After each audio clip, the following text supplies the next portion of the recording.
अगर आपको ये कहानी पसंद आए तो लाइक, सब्सक्राइब और शेयर जरूर करें। एक बार एक नन्हा सा परिंदा था जो हर रोज अपने घोंसले से निकलता और आसमान की वुसातों में उड़ता। वो सोचता कि ये दुनिया कितनी हसीन है, पहाड़, दरख्त, बारिश, सब कुछ कितना जादुई लगता है।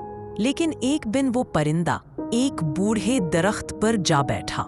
दरख्त ने कहा, ए छोटे परिंदे, ये दुनिया सिर्फ खेल और खुशी नहीं, यहाँ वक्त सब कुछ बदल देता है।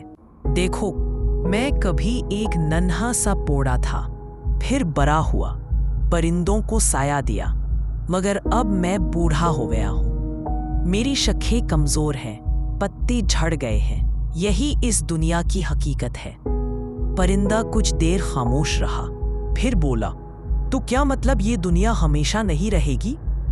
दरख्त मुस्कुराकर बोला, हाँ, ये दुनिया फनी है, हर चीज बदलती है।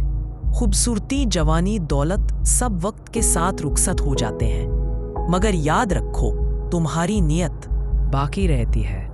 परिंदे ने वो बात दिल से महसूस की।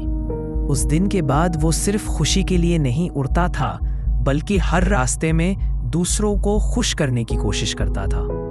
कभी किसी प्यासे को पानी दिलाता, कभी किसी उदास को गाना सुना देता, क्योंकि उसने समझ लिया था कि जिंदगी का असल हुस्न दुनिया की हकीकत को जानकर अच्छे आमाल में है। ये दुनिया आर्जी है, मगर आपके अच्छे आमाल हमेशा जिंदा रहते हैं।